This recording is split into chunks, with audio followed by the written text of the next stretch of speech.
Hello viewers, Shukla home কিচেনে আপনাদের সবাইকে স্বাগত জানাই।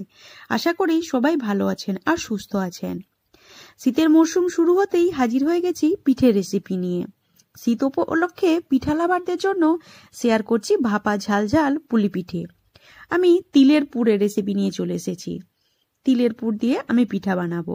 আপনারা তো নারকেলের তৈরি মিষ্টি মিষ্টি পিঠা রেসিপি খেয়েছেন, কিন্তু একবার এই তিলের পুরের এইভাবে পিঠেটা বানান, খেতে খুব দুর্দান্ত লাগে, খুবই দারুণ লাগে। আমি 1 কাপের মতো তিল নিয়ে নিয়েছি, গোটা তিল। এটাকে একটুক্ষণ ভিজিয়ে রাখবো। আর আমি ফুলকপির পুরের রেসিপিও বানিয়েছি, আপনারা ওই ভিডিওটাও দেখতে পারেন, আমি ভিডিওটা শেয়ার করে দিয়েছি। তারপর এই তিলটাকে একটু কাঁচা লঙ্কা দিয়ে আমি পেস্ট বানিয়ে নিয়েছি। তারপর কড়াইয়ের মধ্যে তেল দিয়ে দিয়েছি। তারপর এই তিলের পেস্টটা দিয়ে দেব, আর সাথে একটুখানি জল দিয়েছি, দিয়ে ওটাকে নাড়াচাড়া করব। প্রথমে এই ঝাল ঝাল তিলের পুরের রেসিপিটা এত সুন্দর লাগে, মিষ্টি মিষ্টি গুড় দিয়ে, মানে কি বলবো আপনাদের, খেতে দারুণ লাগে। তারপর ওতে দিয়ে দিয়েছি পরিমাণ মতো নুন, আর দিয়েছি লঙ্কা গুঁড়ো। আমি এর আগে কাঁচা লঙ্কা দিয়ে পেস্ট করেছিলাম, সেজন্য লঙ্কা গুঁড়োটা আমি 1/2 চামচের মতো দিয়েছি। দিয়ে এটাকে খুব ভালো করে ভাজা ভাজা করে নেব। দেখুন এইভাবে বানিয়ে নিয়েছি। তারপর এটাকে নামিয়ে ঠান্ডা করার জন্য রেখে দেব। এরপরে শুরু হবে পিঠা বানানোর প্রসেস। দেখুন আমি ফুলকপির পুরো বানিয়েছি, এটাও কিন্তু খেতে খুব সুন্দর লাগে। তারপর আমি 3 কাপের মতো চালের গুঁড়ো নিয়েছি। আপনারা আপনাদের পরিমাণ মতো চালের গুঁড়ো নেবেন। আমার এই চালের গুঁড়োটা মেশিনে বানানো, আপনারা বাড়িতে বানানো চালের গুঁড়ো নিতে পারেন। তারপর ওতে দিয়ে দিয়েছি আমি 1 চামচ নুন, আর দিয়ে দেবো গরম জল। প্রথমে নুনটা মিশিয়ে নিয়েছি, তারপর কিন্তু জলটা কিন্তু খুবই গরম হতে হবে। তারপর একটাই হাতার সাহায্যে আমি প্রথমে এইভাবে মিশিয়ে নেব জলটা। অল্প অল্প করে দেব, যাতে একদম পাতলা না হয়ে যায়। আর এইভাবে মেশাতে থাকবো। মেশাতে মেশাতে যখন ঠান্ডা হয়ে যাবে, তখন আমি হাতের সাহায্যে এটা মেখে নেব খুব ভালো করে।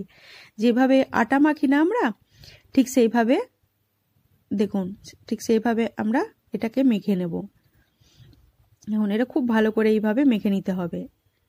আর তারপরে এটা আমি ঢাকা দিয়ে রেখে দেবো 5 থেকে 10 মিনিটের জন্য। তারপর হাতে একটু তেল বুলিয়ে নিয়েছি, আর এটা থেকে ছোট ছোট এইভাবে প্রথমে লেচি কেটে নিয়েছি। তারপর বাটির আকারে বানাবো, আর ভেতরে পুরটা ভরে দেব। আমি ফুলকপির পুর, আলুর পুর, আর বানিয়েছি তিলের পুর। আমি এক একটা পিঠেতে এক একটা পুর ভরবো এইভাবে। আর চামচের সাহায্যে আমি এইভাবে ডিজাইন বানিয়ে নিয়েছি। প্রথমে ভেতরে পুরটা রেখে ভালো করে বন্ধ করতে হবে, খুব ভালো করে কিন্তু বন্ধ করতে হবে, যাতে সেদ্ধ করার সময় ওটা বাইরে বেরিয়ে না যায়। তারপর আমি ইচ্ছা মতো আমি ডিজাইন বানিয়ে নিয়েছি। আপনারা আপনাদের ইচ্ছা মতো বানিয়ে নেবেন। দেখুন এইভাবে বানিয়ে নিচ্ছি আমি। আমার এরকম ডিজাইন বানাতে খুব ভালো লাগে। আর উপরে আমি এরকম তিলের পুরটা একটুখানি দিয়ে দিয়েছি। আর বাচ্চাদের তো সব থেকে ভালো লাগে এরকম ডিজাইন দেখলে, তাই না? আমি প্রথমে ওগুলো সব গড়ে নিয়েছি। তারপর একটা পাত্র নিয়ে নিয়েছি, আর একটা জালিদার, তার উপরে এরকম, আমার কাছে এটাই অ্যাভেলেবেল ছিল। আপনারা আপনাদের কাছে যেরকম অ্যাভেলেবেল থাকবে আপনারা ইউজ করবেন। এরকম জালিদার হতে হবে। প্রথমে ভেতরে জল দিয়েছি, আর একটুখানি তেঁতুল দিয়ে দিয়েছি, যাতে ওটা কালো না হয়ে যায়। তারপর পিঠেগুলো এইভাবে সাজিয়ে দেবো, আর ঢাকা দিয়ে রেখে দেবো।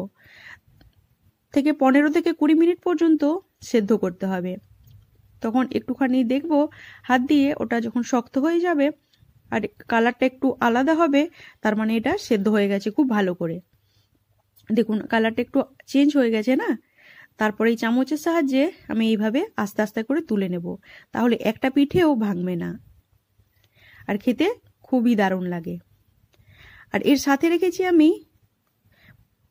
গুড়কে কিভাবে গোলাতে হয় সেটা। আমরা যারা বাইরে থাকি সবাই তো আমরা খেজুর গুড়ের স্বাদ পাই না, তাই আমাদের ভেলি গুড় দিয়েই কাজ চালাতে হয়, তাই না?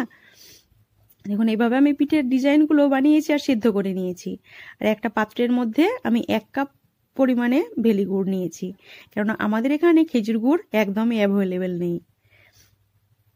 তারপর ওতে একটুখানি জল দেব, তারপর দিয়ে দিয়েছি 2টো তেজপাতা এভাবে ছিঁড়ে দিয়ে দিয়েছি, 2টো এলাচ দিয়েছি, এলাচটাকে একটু থেতো করে দিয়েছি, আর দেব কিছু দালচিনি দিয়ে খুব ভালো করে ফুটিয়ে নেব।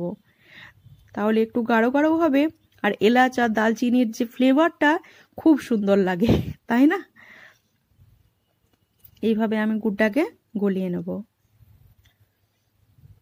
দেখুন যখন এটা একটু গাঢ় গাঢ় হয়ে আসবে তখন গ্যাসের ফ্লেমটা বন্ধ করে দেব। ঠান্ডা হয়ে যাওয়ার পরে কিন্তু এটা আরও গাঢ় হয়ে যাবে। দেখুন আমার পিঠা আর গুড় সব রেডি হয়ে গেছে। রেসিপিটা কেমন হয়েছে অবশ্যই কিন্তু জানাবেন কমেন্টে। Thank you.